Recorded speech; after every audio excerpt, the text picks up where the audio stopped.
भूतिया किसान। वो चबूतरे के पास वाली जमीन आज मेरी हो ही जानी चाहिए भानु। इस बार अगर वो जमीन मेरे हाथ नहीं लगी तो अच्छा नहीं होगा। पर बॉस मैं क्या करूं? वो किशोर तो गेंडे की चमड़ी का है, बाटली में उतर ही नहीं रहा। अब लगता है कि शक्ति को ही मैदान में उतरना होगा।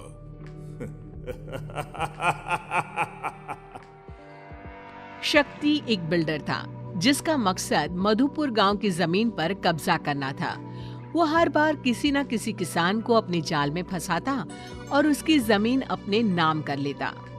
भानु के जाने के बाद शक्ति अपने कमरे में बैठा था कि तभी अचानक हवा का एक झोंका आता है और सामने रखी डेस्क पर से एक कवर जमीन पर गिर जाता है। ये कागजात यहाँ कैसे? इसे तो मैंने जला दिए थे। तभी कमरे की खिड़कियों के दरवाजे जोर जोर से खुलने और बंद होने लग जाते हैं। ऐसा लगता है मानो एक पल में ही सर्दी आ गई हो। सीलिंग पर लगा पंखा जो बंद था अपने आप घूमने लग जाता है। ये अचानक पंखा कैसे चालू हो गया? और ये कड़ाके की ठंड तो ऐसा लगता है मानो अचानक मई में दिसंबर आ गया हो। शक्ति अपनी अलमारी खोलता है और काले रंग का सूट निकालकर पहन लेता है। Wilson is back. अब किशोर को ठगने का समय आ गया है। काले सूट और टोपी में शक्ति अपने घर से निकल पड़ता है और किशोर के पास पहुंचता है। एक्सक्यूज मी, जरा सुनिए। शहरी बाबू, कहिए, मैं कैसे आपकी मदद कर सकता हूँ? मैं एक होलसेलर हूँ। अब आपको मार्केट की तलाश करने की जरूरत नहीं है। मेरे लोग आपके ग्रेन्स डायरेक्टली बाय कर लेंगे। क्या शहरी बाबू, सही में? अब हमको इधर उधर भटकना नहीं पड़ेगा। विल्सन किशोर के अनाजों को नकद रुपए देकर खरीद लेता है। अब तो आपको विश्वास हो गया ना कि मैं कोई ठग नहीं हूँ। अगर आपको अपने बाकी ग्रेन्स भी सेल करना हो तो मुझसे मिलिएगा। कुछ दिनों के लिए मैं आपके ही गांव में हूँ। ये मेरा एड्रेस है। शक्ति वापस अपने घर पर पहुंचता है और भानु से कहता है, जब भी ये शक्ति विल्सन बनता है कोई ना कोई किशन फांसे में ही फंस जाता है। अब देखना, वो किशोर कुछ ही देर में यहाँ आता ही होगा। फिर मैं उससे उसके जमीन के पेपर्स पर साइन करवा लूंगा। तभी दरवाजे पर दस्तक होती है और किशोर अंदर आता है। बाबूजी हमको अनाज बेचना है। क्या करना होगा उसके लिए? शक्ति भानु को देखकर मुस्कुराता है और उसे बाहर जाने का इशारा करता है। इन पेपर्स पर साइन कर दो किशोर। फिर जब भी तुम्हारे खेत में अनाज उगेंगे मैं उन्हें खरीद लूंगा। शक्ति ये कह ही रहा होता है कि तभी किशोर की आवाज बदल जाती है और वो कहता है, कैसे हो शक्ति उर्फ विल्सन? कौन शक्ति? मैं विल्सन ही हूँ। धीरे धीरे किशोर का चेहरा बदलने लग जाता है। वो एक बूढ़ा किसान जैसा दिखने लग जाता है। विजय, तुम तो मर चुके थे। नहीं, ये नहीं हो सकता।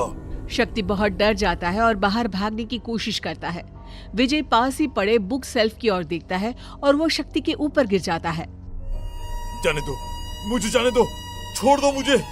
मुझसे गलती हो गई भानु, मुझे बचाओ भानु। शक्ति की आवाज सुनकर भानु वहां आता है पर वहां कोई नहीं होता। क्या हुआ बॉस? अब चीखे क्यों? और किशोर कहाँ गया? किशोर नहीं, विजय आया था, पर वो तो मर गया था ना। बॉस आपको आराम की जरूरत है, शायद आप थक गए हैं।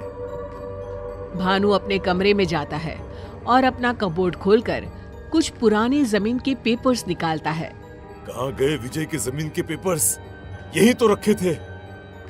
नीचे कैसे पहुंच गए? तभी सभी के सभी पेपर्स में आग लग जाती है। अरे ये सब क्या हो रहा है? आग कैसे लग गई पेपर्स में? अब इतनी मुश्किल से तो प्रॉपर्टी हड़पी थी मैंने। भानु! हे भगवान, ये क्या हो गया बॉस? किस कल मुहे की हाय लगी है आपको? मेरी हाय लगी है शक्ति तुझे। मैं मर गया, अब तू मरेगा। बहुत लोगों को लूटा है तूने, हमारी जमीन खा गया तू। विजय, विजय ये तुम हो ना? मैं समझ गया, मुझे जाने दो विजय। विजय की आत्मा भानु के शरीर से निकल आती है। भानु बेहोश हो जाता है। ये क्या खेल है? मैं पागल हो जाऊंगा, छोड़ दो मुझे। अरे ये सब क्यों कर रहे हो तुम? तब विजय की आत्मा अपनी कहानी सुनाना शुरू करती है। मैं गेहूं की खेती किया करता था। कुछ दिन पहले ही मेरी माँ का देहांत हुआ था। शादी के 20 साल के बाद भी मैं बच्चे का मुंह नहीं देख पाया था। पूरे घर में मैं और मेरी पत्नी मनोरमा अकेले हो गए थे। बस खेती ही एकमात्र सहारा रह गया था घर चलाने का और मन बहलाने का। चलता हूं मैं खेत पर। अभी खेत पर? अरे कल ही तो कटाई हुई है ना अनाज की। आज तो खेत पर कुछ काम ही नहीं होगा। तो क्या करूं बोलो? घर बैठा रहूं और इन दीवारों से बात करता रहूं? अरे तुम तो रसोई के काम में लग जाओगी और पूरा दिन कट जाएगा। मैं कैसे काटूं समय?